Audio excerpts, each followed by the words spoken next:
Hello everyone, welcome to our YouTube channel Shiksha Alliance. Today we are going to start our daily current affairs session of 5th December in which we will cover important news from several newspaper, PIB and various government sources. So let's begin our session. Our first topic is Arunachal kiwi. तो हम जानेंगे Arunachal kiwi के बारे में. Arunachal Kiwi got organic certification for kiwi under Mission Organic Value Chain Development for North East Region. जो Arunachal kiwi है उसको organic certification मिला है कीवी के लिए under mission organic value chain development for north east region के.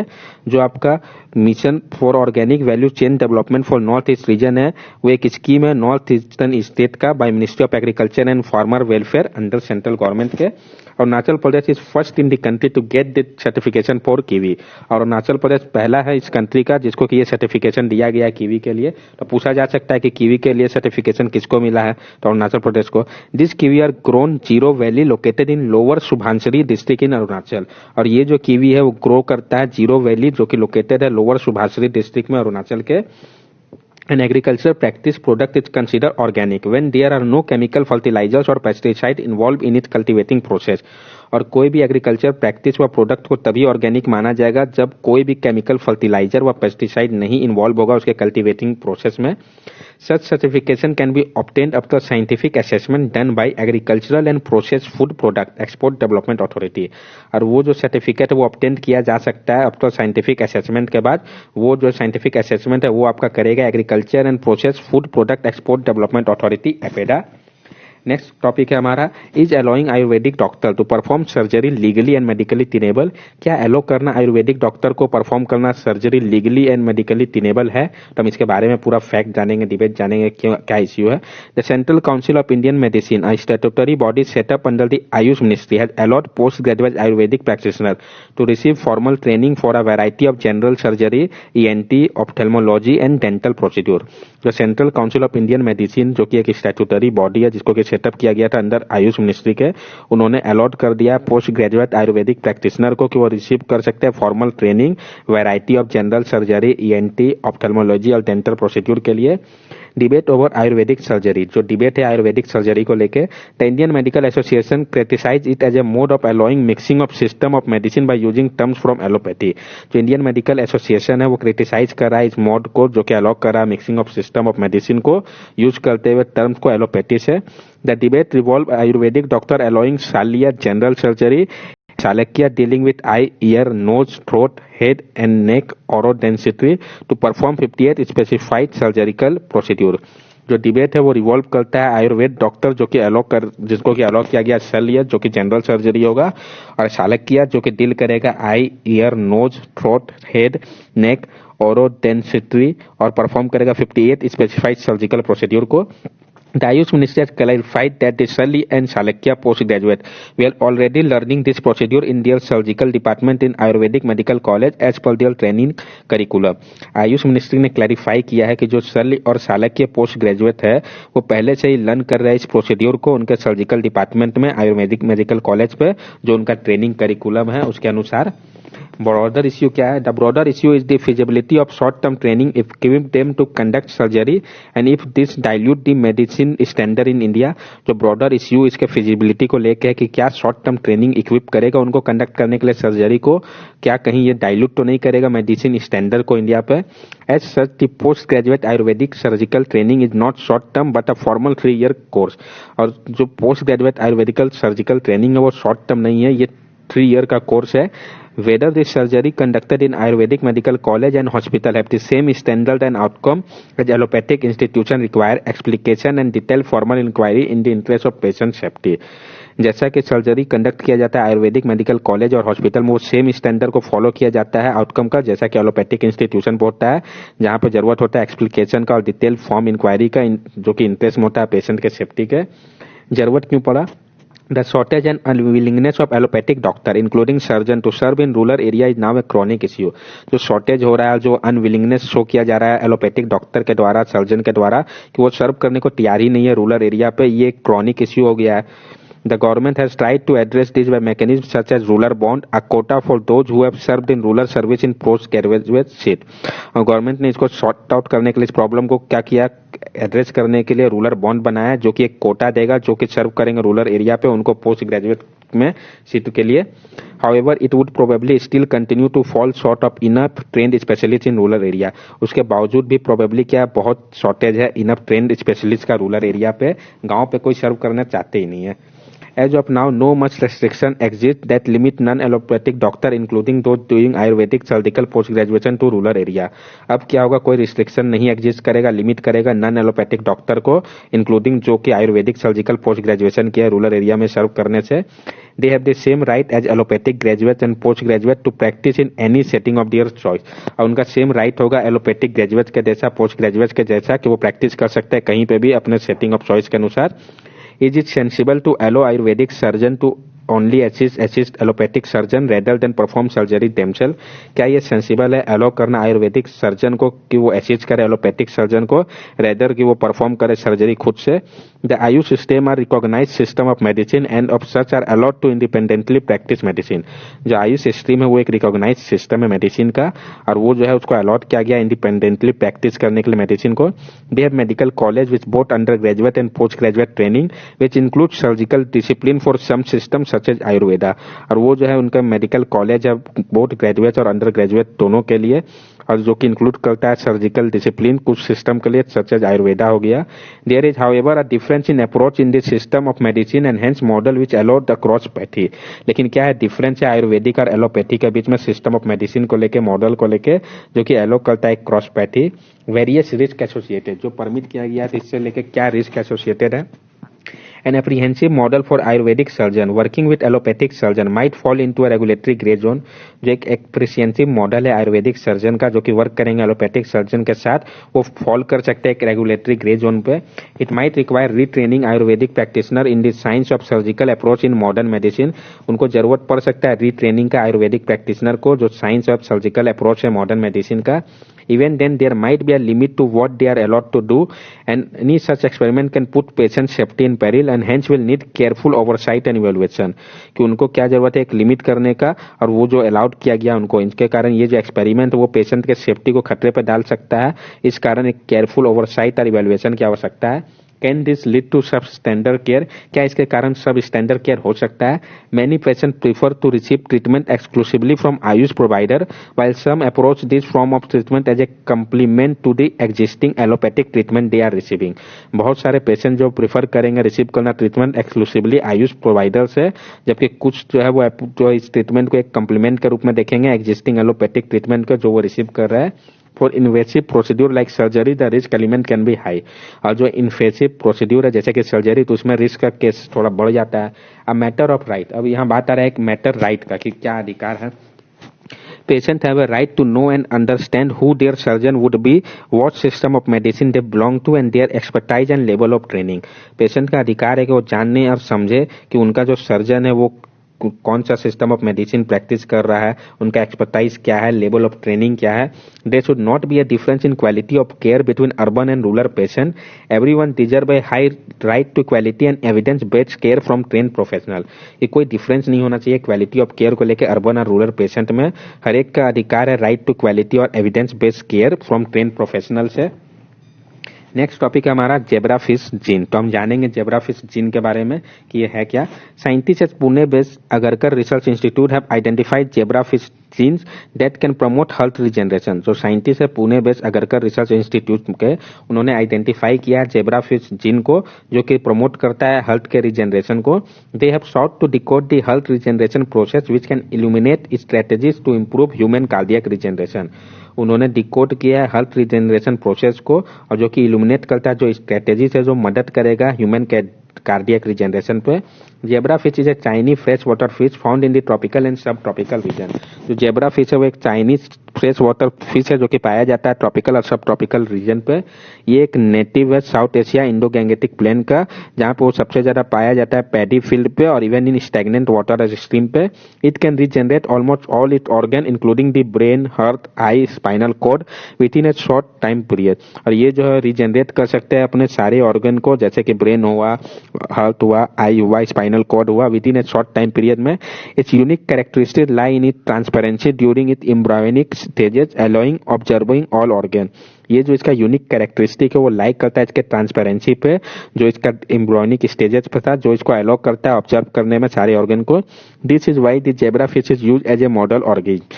इसी कारण क्या है, जेब्रा फिश को यूज किया जा सकता है एक मॉडल ऑर्गेनिज्म के तौर पे। अब देख सकते हैं जेब्रा फिश को। नेक्स्ट टॉपिक हमारा member of legislative council disqualified for being appointed as a minister. जो मेंबर ऑफ लेजिस्लेटिव काउंसिल है उनको डिस्क्वालीफाई कर दिया गया है अपॉइंट होने से मिनिस्टर के, तो हम इसके बारे में जानेंगे। The Karnataka high court has held that Vishwanath stand disqualified under the anti deflection law and hence can not be inducted into the state cabinet. जो कर्नाटका हाई कोर्ट है उन्होंने हेल्ड किया कि जो विश्वनाथ का स्टैंड है जिसको कि डिस्क्वालीफाई किया गया एंटी डिफ्लेक्शन लॉ के अंतर्गत, वो नहीं हेल्ड कर सकते हैं, इंडक्ट कर सकता है स्टेट कैबिनेट में। The high court held that AH Vishwanath has incurred disqualification under Article 164 Clause 1B and Article 361B of the Indian Constitution। जो हाई कोर्ट है उन्होंने कहा है कि जो एएच विश्वनाथ है उनको डिस्क्वालीफाई किया गया अंडर आर्टिकल 164 Clause 1B और आर्टिकल 361B के अंतर्गत इंडियन कॉन्स्टिट्यूशन के आर्टिकल 164 Clause 1B। तो हम जानेंगे आर्टिकल 164 Clause 1B है क्या। It states that a member of legislative assembly of a state or either house of the legislature of a state having legislative council belonging to any political party, if disqualified as a member of assembly, shall not be disqualified to be appointed as minister for a period of their disqualification। तो ये जो है state करता है कि जो member है legislative assembly का किसी भी स्टेट का, वह किसी भी हाउस का लेजिस्लेटिव ऑफ स्टेट का जहां पे लेजिस्लेटिव काउंसिल है वो बिलोंग कर रहा हो किसी भी पार्टी से, अगर वो को डिस्क्वालीफाई किया गया है मेंबर ऑफ असेंबली से तो उनको डिस्क्वालीफाई किया जाएगा कि वो अपॉइंट नहीं हो सकता है किसी भी पोस्ट के लिए मिनिस्टर के जब तक कि वो डिस्क्वालीफाइड है। इश्यू क्या है, a petition was filed in the court alleging that A.H. Vishwanath has been appointed as a member of legislative council for the sole purpose for making them minister despite the fact that Vishwanath had lost his bypoll। एक petition file किया गया court में जो कि एलिज कर रहा था कि जो एएच विश्वनाथ है उनको अपॉइंट किया जा रहा है मेंबर के तौर पर लेजिस्लेटिव काउंसिल का और सोल पर्पस है ये उनको मिनिस्टर बनाने का, जबकि वो विश्वनाथ जो है वो हारे हैं बाईपोल के इलेक्शन को। The petitioner argued that he was still disqualified as per the Supreme Court judgment on November 19, which upheld former Assembly Speaker Ramesh Kumar order for disqualification। अब petitioner ने ये भी आर्ग्यू किया कि वो उसके बावजूद भी डिस्क्वालीफाइड है क्योंकि सुप्रीम कोर्ट का जो जजमेंट आया था नवंबर 19 को जो कि अपहेल्ड कर रहा था फॉर्मल असेंबली के स्पीकर रमेश कुमार के ऑर्डर को उनके डिस्क्वालिफिकेशन को लेके। The plea maintained that a disqualified member can become eligible to hold the position of a minister only if they win the by-election from the same constituency। जो plea है वो कहता है कि जो डिस्क्वालिफाइड मेंबर है वो एलिजिबल तभी हो पाएगा होल्ड करने के लिए पोजीशन मिनिस्टर का जब वो जीत जाए बाई इलेक्शन को सेम कंस्टिट्यूएंसी से। लेकिन इसके केस में क्या था कि वो हार गया था कंस्टिट्यूएंसी के इलेक्शन। अब हम बैकग्राउंड जान लें। Article 361B disqualification for appointment on remunerative political post. तो आर्टिकल 361B है वो बात कर रहा है disqualification for appointment on remunerative political post.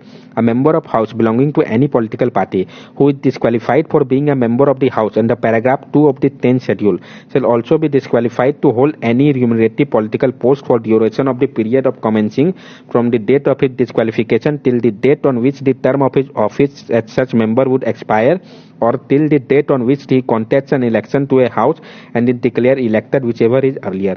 जो मेंबर है हाउस का जो कि बिलोंग करे किसी भी पॉलिटिकल पार्टी से जिनको कि डिस्क्वालीफाइड किया गया है मेंबर के पोस्ट से हाउस के अंडर पैराग्राफ 2 के 10th शेड्यूल के, उनको डिस्क्वालीफाई किया जाता है कि वो होल्ड नहीं करेंगे कोई भी रिम्यूनरेटिव पॉलिटिकल पोस्ट उस ड्यूरेशन तक के लिए जब तक कि कमेंसिंग जो उनका डेट होगा डिस्क्वालिफिकेशन से लेके जब तक कि उनका टर्म ऑफ ऑफिस खत्म ना हो जाता हो और जब तक कि वो फिर से इलेक्शन में डिक्लेयर ना किया जाए इलेक्टेड जो भी पहले हो। नेक्स्ट टॉपिक हमारा financial action task force FATF। तो हम जानेंगे FATF के बारे में। The financial action task force is an inter governmental body establish in 1989 on the initiative of G7। जो फाइनेंशियल एक्शन टास्क फोर्स है ये एक इंटर गवर्नमेंटल बॉडी है जिसको स्टैब्लिश किया गया था 1989 पे इनिशिएटिव पे G7 के। It is a policy making body which work to generate the necessary political will to bring about national legislative and regulatory reform in various area. ये एक पॉलिसी मेकिंग बॉडी है जो कि वर्क करता है generate करने के लिए नेसेसरी पॉलिटिकल विल को और साथ साथ लाता है national legislative and regulatory reform को बहुत सारे एरियाज में। The FATF secretariat is house at the OECD headquarter in Paris. और जो फाइनेंशियल एक्शन टास्क फोर्स का सेक्रेटेरिएट है वो आपके OECD के हेडक्वार्टर पेरिस पे है। तो ये भी इंपॉर्टेंट हो जाएगा कि इसका हेडक्वार्टर कहाँ पे है। Role and function, financial action task force का क्या रोल और फंक्शन है। Initially its was establish to examine and develop measure to combat money laundering. Initially इसको एस्टैब्लिश किया गया था एग्जामिन करने के लिए और डेवलप करने के लिए मेजर्स को ताकि कॉम्बैट किया जा सके मनी लॉन्ड्रिंग को।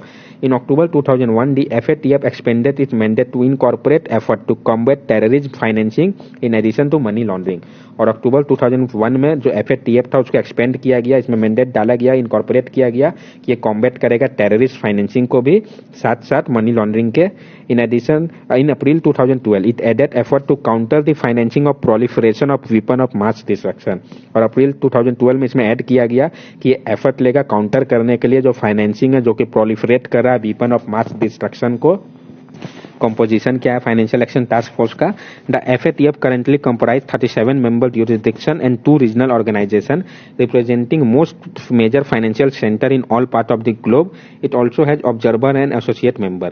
जो FATF है उसके currently 37 member jurisdiction है और 2 regional organization है जो कि रिप्रेजेंट करता है मोस्ट मेजर फाइनेंशियल सेंटर को all part of the globe में. ये जो है इसका ऑब्जर्वर और एसोसिएट मेंबर भी है. न्यूज में क्यों आया तो financial action task force recently held it annual joint expert meet. अभी हाल ही में इन्होंने अपना एनुअल ज्वाइंट एक्सपर्ट मीटिंग किया है. It was attended by participant from various government agency all over the world and international bodies such as United Nation, International Monetary Fund, World Bank and Interpol. इन्होंने अभी अटेंड किया participant various government agency का all over the world और international body ने भी उसमें भाग लिया था जैसे कि यूनाइटेड नेशन हो गया, IMF हो गया, वर्ल्ड बैंक हो गया, इंटरपोल हो गया. FATF said it attaches great importance to effective information sharing, which is one of the cornerstones of well functioning of anti-money laundering, combating the financing of terrorism framework.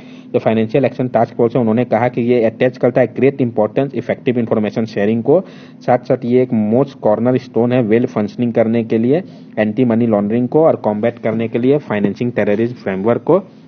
अब आप यहाँ पे देख सकते हैं जो कंपेयर करेंगे अगर हम मनी लॉन्ड्रिंग और टेररिस्ट फाइनेंसिंग में क्या अंतर है. तो जो मनी लॉन्ड्रिंग होता है उसका मकसद क्या होता है प्रॉफिट कमाना, जबकि टेररिस्ट फाइनेंसिंग क्या है आइडियोलॉजिकल है मोटिव.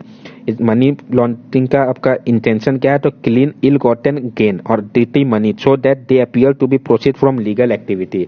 जबकि आपका टेररिस्ट फाइनेंसिंग में क्या होता है इसका इंटीमेट होता है एक पॉपुलेशन और टू कंपेल करना गवर्नमेंट ऑफ इंटरनेशनल ऑर्गेनाइजेशन को कि वो एब्सटेन करे, कुछ चीज ना करे, वह थ्रेट ऑफ वायलेंस दिखाया जाता है. मनी लॉन्ड्रिंग में जो सोर्स ऑफ फंडिंग होता है अनलॉफुल होता है, टेररिस्ट फाइनेंसिंग में भी अनलॉफुल है, लेकिन कुछ अंतर है. टेररिस्ट फाइनेंसिंग में आपका लेजिटिमेट सोर्स भी है जैसे कि charitable donation, foreign government sponsorship, business ownership, personal empowerment. Method जो है मनी लॉन्ड्रिंग का तो लेयरिंग इंटीग्रेशन है. टेररिस्ट फाइनेंसिंग में भी सेम प्रोसेस है. लाइफ साइकिल जो होता है जिसका सर्कुलर है मनी लॉन्ड्रिंग में और टेररिस्ट फाइनेंसिंग में लीनियर लाइफ साइकिल है. अब नेक्स्ट टॉपिक हमारा यमुना रिवर पॉल्यूशन. तो हम जानेंगे यमुना रिवर पॉल्यूशन के बारे में. Monthly progress report was recently submitted by the Delhi pollution control committee to the Union Ministry of Jal Shakti on cleaning Yamuna. एक monthly progress report recently submit किया गया है दिल्ली पॉल्यूशन कंट्रोल कमिटी के द्वारा यूनियन मिनिस्ट्री ऑफ जल शक्ति के पास क्लीनिंग यमुना को लेके.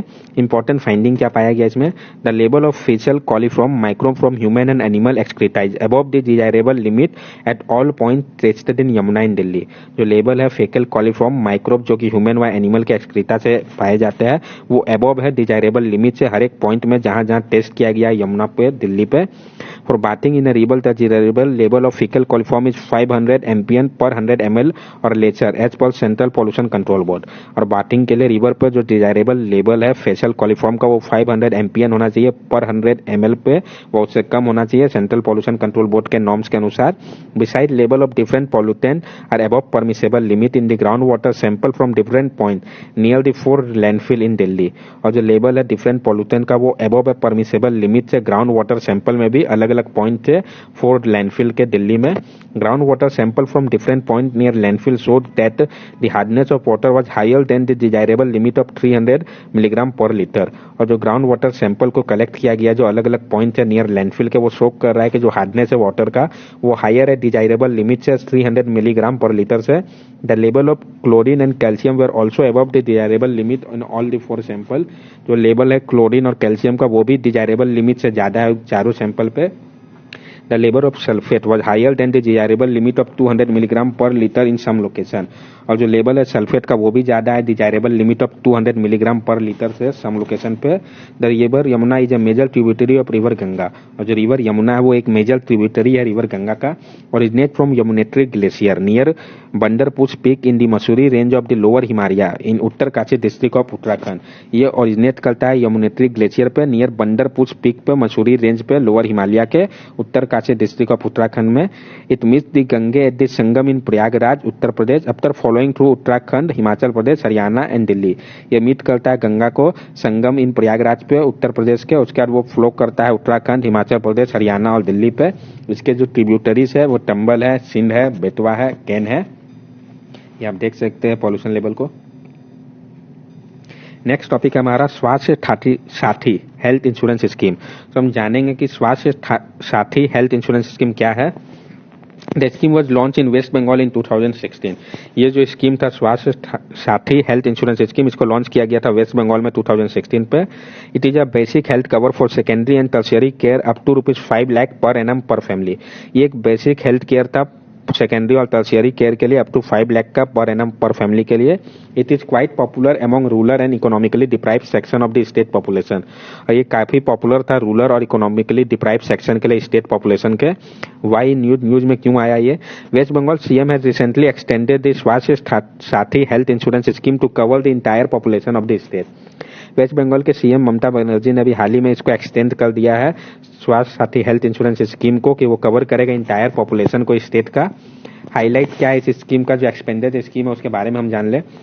Every family, every citizen irrespective of the age group will be included in the scheme. हर एक परिवार, हर एक सिटीजन, कोई से मतलब नहीं है कि उसका एज ग्रुप किसमें वो आता है, उसको इंक्लूड किया जाएगा इस स्कीम के अंदर। This is a basic health cover for secondary and tertiary care up to ₹5 lakh per annum per family.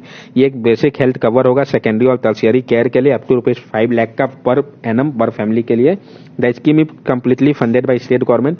ये जो स्कीम है ये पूरी तरीके से फंड किया जा रहा है स्टेट गवर्नमेंट के द्वारा। To cover the entire population of the state, each and every family will be given one smart card to avail the benefit under the scheme where they will get cashless treatment। और cover करने के लिए entire population को state का हर एक family को दिया जा रहा है एक स्मार्ट कार्ड, जो कि मदद करेगा, बेनिफिट करेगा इस स्कीम को जब जरूरत होगा कैशलेस ट्रीटमेंट का। All state run and private hospital are going to come under this Swasthya Sathi. और सारे स्टेट रन और प्राइवेट हॉस्पिटल जो है वो इस स्कीम के अंतर्गत आएंगे। The card will be issued to the female guardian of the family. और ये जो कार्ड है उसको इश्यू किया जाएगा फीमेल जो गार्जियन है फैमिली के उनको। नेक्स्ट टॉपिक हमारा future of 5G in India. ये हमारा लास्ट टॉपिक है, तो हम जानेंगे क्या फ्यूचर है 5G का इंडिया पे। India which had the highest average monthly mobile data traffic per smartphone is expected to surpass 350 million 5G subscription by 2026 according to a report by Swedish telecom equipment maker Ericsson। India जिसका highest average monthly mobile data traffic per smartphone है, वो expect किया जा रहा है कि वो सरपास कर जाएगा 350 मिलियन 5G सब्सक्रिप्शन को 2026 तक, जो रिपोर्ट पब्लिश किया गया Swedish telecom equipment maker Ericsson के द्वारा। Ericsson mobility report 2020। Ericsson mobility report 2020 के बारे में हम जान लें। As per the report 4 out of even 10 mobile subscription in 2026 will be 5G globally with 5G subscription forecast to reach 3.5 billion. जो report है वो बता रहा है कि जो 4 होंगे out of every 10 mobile subscription में 2026 तक वो 5G होंगे ग्लोबली, जिसमें 5G सब्सक्रिप्शन फोरकास्ट होगा टू रीच 3.5 बिलियन तक पहुंचने के लिए। In the India region LTE long term evolution technology subscription are forecast to increase from 710 million in 2020 to 820 million in 2026, by which time 3G will be phased out। और India के reason पे जो long term evolution technology subscription है वो forecast किया जा रहा है कि वो इंक्रीज कर जाएगा 710 मिलियन से 2020 के 820 मिलियन पहुंच जाएगा 2026 तक। और उस समय तक क्या होगा आपका 3G जो है वो फेज आउट हो जाएगा। LTE remain the dominant technology in 2020 accordingly 63%। और जो LTE है आपका वो डोमिनेंट टेक्नोलॉजी है 2020 का, वो अकाउंट कर रहा है 63% अभी।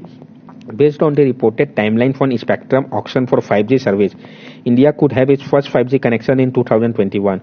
और जो रिपोर्टेड टाइमलाइन है स्पेक्ट्रम ऑक्शन को लेकर 5G सर्विसेज का, इंडिया का पहला 5G कनेक्शन 2021 तक ही स्टैब्लिश हो जाएगा। Internet usage in India. India में जो इंटरनेट यूजेज है हम उसके बारे में देखेंगे अब।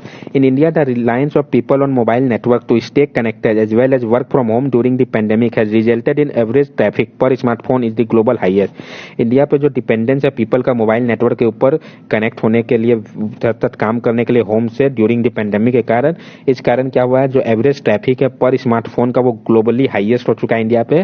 लो prices for mobile broadband services, affordable smartphone and increase time spend by people online all contribute to monthly usage growth in India. और जो लो प्राइस है मोबाइल ब्रॉडबैंड सर्विसेज का, अफोर्डेबल स्मार्टफोन है, जो इंक्रीज टाइम जो spend किया जा रहा है पीपल के द्वारा ऑनलाइन, ये सारा कंट्रीब्यूट कर रहा है मंथली यूजेज ग्रोथ के लिए इंडिया पे। अब आज हम लोगों ने क्या क्या पढ़ा उसके बारे में हम जान लेंगे। तो सबसे पहला टॉपिक था हमारा अरुणाचल कीवी। तो इसमें हम लोगों ने जाना कि ये न्यूज में क्यों आया। फिर अरुणाचल प्रदेश पहला स्टेट बन गया कंट्री का जिसको ये सर्टिफिकेशन मिला है कीवी के लिए। ये ग्रो कहाँ पे कर रहा है और उससे रिलेटेड फैक्ट को देखा। देन हम लोगों ने किया is allowing Ayurvedic doctor to perform surgery legally and medically tenable. तो ये आपका मेंस का टॉपिक हो जाएगा। ये न्यूज में क्यों आया, फिर जो डिबेट है आयुर्वेदिक सर्जरी को लेके इसका ब्रॉडर इश्यू क्या है, जरूरत क्यों पड़ा, वेरियस रिस्क जो इससे एसोसिएटेड है, क्या ये करना सस्टेन्ड है और ये एक मैटर ऑफ राइट है ये जाना। देन हम लोगों ने किया जेब्रा फिश सीन। ये काफी इंपॉर्टेंट हो जाता है कि इसको किसने आइडेंटिफाई किया, उसका ये करेगा क्या, कहाँ पे पाया गया और इससे रिलेटेड फैक्ट। देन हम लोगों ने किया MLC disqualified for being appointed as a minister. हम लोगों ने इसमें देखा कि ये न्यूज में क्यों आया। फिर आर्टिकल 164 क्लॉज 1B के बारे में जाना, इसके रिलेटेड इश्यू को देखा और आर्टिकल 361 क्लॉज B को जाना। देन हम लोगों ने किया FATF financial action task force. यहाँ पे हम लोगों ने जाना कि इसको कब स्टैब्लिश किया गया, ये है क्या, हेडक्वार्टर कहाँ पे, ये तीनों चीज काफी इंपॉर्टेंट है। इसके रोल एंड फंक्शन को भी जाना, कंपोजिशन को जाना, न्यूज में क्यों आया। यमुना रिवर पॉल्यूशन, यहाँ पे हम लोगों ने देखा कि ये न्यूज में क्यों आया। फिर इंपॉर्टेंट फाइंडिंग क्या था रिवर पॉल्यूशन को लेकर। देन हम लोगों ने किया स्वास्थ्य साथी हेल्थ इंश्योरेंस स्कीम, तो ये न्यूज में क्यों आया, किस स्टेट के लिए है, उसके बाद कब इसको लॉन्च किया गया था, ये स्कीम क्या है। देन हम लोगों ने किया future of 5G in India. तो इसमें हम लोगों ने देखा कि न्यूज में क्यों आया। फिर इलेक्शन मोबाइलिटी रिपोर्ट 2020 के बारे में जाना। फिर इंटरनेट यूजेज जो है इंडिया में उसको समझा। That's all for daily current affair session. अगर आपको हमारी वीडियो अच्छी लगी हो तो हमारे चैनल को सब्सक्राइब करें, हमारे वीडियो को लाइक करें और ज्यादा से ज्यादा शेयर करें। This are our social media link. From here also you can stay connected with us and give us your valuable suggestion. Thank you and have a nice day.